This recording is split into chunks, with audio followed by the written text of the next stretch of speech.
C'est une rentrée sociale, mais c'est dans la poursuite finalement de ce pourquoi on s'était déjà mobilisé pendant 6 mois et les années précédentes, c'est-à-dire que aujourd'hui en France,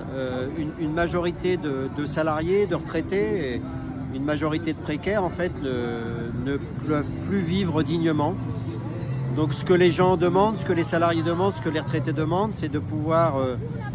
se nourrir, se loger, se soigner. Donc derrière, c'est une demande, un besoin de revalorisation générale de tous les salaires,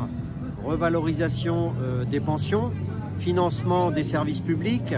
avec aussi un plan de réindustrialisation et surtout en toile de fond,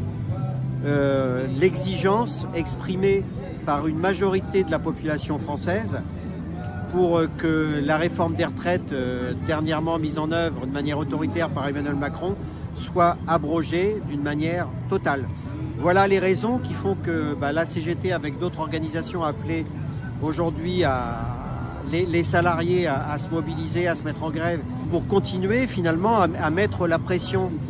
du côté d'Emmanuel Macron, du patronat et du gouvernement actuel, qui, on peut le dire, finalement est un gouvernement qu'on pourrait qualifier d'antidémocratique parce qu'il est composé essentiellement de députés issus de groupes politiques qui ont perdu les élections.